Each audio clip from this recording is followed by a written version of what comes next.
हरे कृष्णा। आप सभी का दिन शुभ और मंगलमय हो।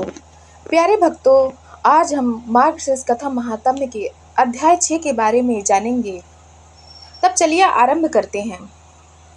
ब्रह्मा ने कहा, हे प्रभु, मुझे सब कुछ ठीक ठीक बताइए।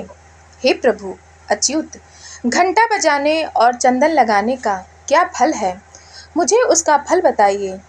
श्री भगवान ने कहा, हे देवों, जो मनुष्य स्नान और पूजा के समय घंटा बजाता है उसे क्या फल मिलता है, यह सुनिए।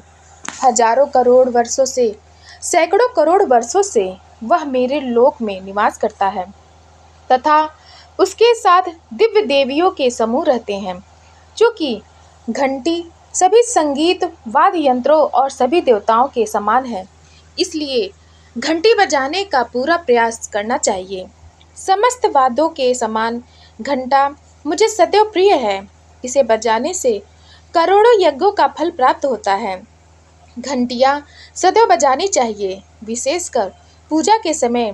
हे पुत्र, घंटियों की ध्वनि से मैं सैकड़ों हजारों मनवंतरों तक सदैव प्रसन्न रहता हूँ। हे देवों के स्वामी, यदि मेरी पूजा भेरी और शंख की ध्वनि के साथ, घंटियों के साथ तथा मृदंग और शंख की ध्वनि के साथ, ओंकार की ध्वनि के साथ की जाए तो वह मनुष्यों को सदैव मोक्ष प्रदान करती है। हे पुत्र, जहाँ मेरे सामने एक बजता हुआ घंटा खड़ा है, जहाँ वैष्णवों द्वारा उसकी पूजा की जाती है, हे पुत्र, मुझे वही जानो। मैं उस व्यक्ति के पाप को दूर करता हूँ जो वैनतेय या सुदर्शन चक्र से अंकित घंटा स्थापित करता है। यदि कोई मेरी पूजा के समय घंटी बजाता है तो उसके पाप नष्ट हो जाते हैं, भले ही वे सैकड़ों जन्मों के दौरान अर्जित किए गए हों। सोते समय मेरी पूजा के साथ घंटी बजानी चाहिए। इसका फल करोड़ों गुना अधिक होता है। यदि भक्तगण गरुड़ पर आसीन देवों के स्वामी मेरी पूजा करते हैं, शंख, कमल, गदा और चक्र धारण किए हुए तथा श्री के साथ रहते हुए वे तीर्थ, अन्य देवताओं के दर्शन, यज्ञ, धार्मिक अनुष्ठान, दान और व्रत का पालन क्या करेंगे? इनकी आवश्यकता नहीं है। जो लोग कलयुग में गरुड़ पर आसीन मेरी नारायण मूर्ति की स्थापना करते हैं, वे मेरे लोक में जाते हैं और वहाँ 1 करोड़ कल्प तक रहते हैं। यदि कोई उस मूर्ति को मेरे सामने या किसी महल में या किसी घर में स्थापित करता है तो हजारों करोड़ तीर्थ और देवता वहाँ खड़े होते हैं। जो मनुष्य धन्य है और 11वें दिन गरुड़ पर सवार मेरे रूप की पूजा करता है और रात में आदर पूर्वक गीत गाता है और नृत्य करता है, वह अपने पितरों को नरक से मुक्त कर लेता है। मैं फिर से घंटे की महिमा का वर्णन करूंगा। हे मेरे पुत्र, सुनो। जहाँ मेरे नाम से अंकित घंटा रखा जाता है और जहाँ भगवान विष्णु की मूर्ति की पूजा की जाती है, हे मेरे पुत्र, जान लो कि मैं वहाँ उपस्थित हूँ। हे प्रिय, जो मनुष्य मेरे सामने धूप जलाते, दीप जलाते, स्नान करते, पूजा करते या उपटन लगाते समय गरुड़ चिन्ह सहित घंटा बजाता है, उसे 10,000 यज्ञ, 10,000 गौदान तथा 100 चंद्रयान अनुष्ठानों का फल प्राप्त होता है। यदि पूजा विधि विधान के अनुरूप न भी हो तो भी वह उन लोगों के लिए फलदायी होगी। घंटे की ध्वनि से प्रसन्न होकर मैं उन्हें अपना क्षेत्र प्रदान करता हूँ। यदि गरुड़ और चक्र से अंकित घंटा बजाया जाए तो करोड़ों जन्मों के भय का नाश होता है। हे देवों, जब मैं प्रतिदिन गरुड़ चिन्हित घंटा देखता हूँ तो मैं उसी प्रकार प्रसन्न हो जाता हूँ जैसे धन पाकर दरिद्र व्यक्ति प्रसन्न होता है। यदि कोई व्यक्ति खंभे के ऊपर घंटी धारण किए हुए उत्तम चक्र या मेरे प्रिय गरुड़ को स्थापित कर दे तो तीनों लोक मानो उसके द्वारा स्थापित हो गए हैं।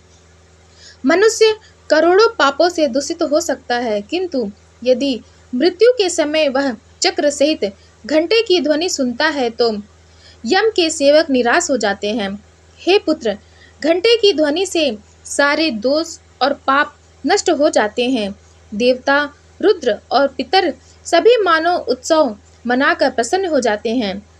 यदि गरुड़ और चक्र भी न हो तो भी मैं घंटे की ध्वनि मात्र से भक्तों पर कृपा कर देता हूँ, इसमें कोई संदेह नहीं है। यदि घर में गरुड़ अंकित घंटी हो तो उस घर में सर्प, अग्नि या बिजली का भय नहीं रहता। जिसके घर में घंटी नहीं है और मेरे सामने शंख नहीं है, वह भगवान का भक्त कैसे कहलाएगा? वह मेरा प्रिय कैसे हो सकता है? हे पुत्र, मैं तुम्हें चंदन के लेप की उपयोगिता बताऊंगा। जब वह तैयार हो जाता है तो मैं अत्यंत प्रसन्न हो जाता हूँ, इसमें कोई संदेह नहीं है। चंदन, पुष्प, कपूर, अगरबत्ती, कस्तूरी, जायफल और तुलसी सहित मुझे अर्पित करने से मुझे बहुत प्रसन्नता होती है। जो श्रेष्ठ पुरुष मुझे सदैव तुलसी दल अर्पित करता है, वह अनंत युगों तक स्वर्ग में निवास करता है। यदि कलयुग में कोई भक्ति पूर्वक महाविष्णु को तुलसी और चंदन अर्पित करता है और मालती के फूलों से उनकी पूजा करता है, तो फिर कभी किसी भी माता का स्तन नहीं पीता, अर्थात मुक्त हो जाता है। यदि कोई मुझे तुलसी दल सहित चंदन अर्पित करता है तो मैं उसके सैकड़ों जन्मों के पापों को भस्म कर देता हूँ। तुलसी की टहनियाँ और चंदन का लेप सभी देवताओं और विशेष रूप से पितरों को प्रिय है। जब तक तुलसी दल और चंदन मुझे अर्पित नहीं किए जाते, तब तक श्रीखंड, चंदन और काला अगरबत्ती भी उत्तम माना जा सकता है। कस्तूरी की सुगंध और कपूर की मधुर सुगंध तब तक अच्छी लगती है जब तक तुलसी की टहनियाँ और संदई मुझे अर्पित न की जाए। कलयुग में जो लोग मार्गशीर्ष मास में मुझे तुलसी दल और चंदन अर्पित करते हैं, उनकी मनोकामनाएं पूर्ण होती हैं और वे धन्य होते हैं, इसमें कोई संदेह नहीं है। यदि कोई कलयुग में भगवान का भक्त होने का दावा करता है किंतु मार्गशीर्ष मास में तुलसी और चंदन नहीं चढ़ाता, तो वह सच्चा भागवत नहीं है। यदि कोई मार्गशीर्ष मास में मेरे शरीर पर केसर, अगलोचुम और चंदन का लेप लगाएगा तो वह 1 करोड़ कल्प तक स्वर्ग में रहेगा। भक्त को कपूर और अगरबत्ती मिलाकर संदई का लेप लगाना चाहिए। विशेषकर कस्तूरी मुझे हमेशा प्रिय है। यदि कोई मार्गशीर्ष मास में शंख में संदई लेकर मेरे शरीर पर लेप करता है तो मैं उस पर 100 वर्षों तक प्रसन्न रहता हूँ। जो मनुष्य मार्गशीर्ष में सदैव तुलसी दल और हरण से भक्ति पूर्वक सेवा करता है, उसे मनोवांछित फल की प्राप्ति होती है। प्यारे श्रोतागण, मार्गशीर्ष कथा महात्म्य का अगला अध्याय जानने के लिए आप हमारे चैनल सनातन कथा संग्रह को लाइक करें, शेयर करें और सब्सक्राइब करें। धन्यवाद।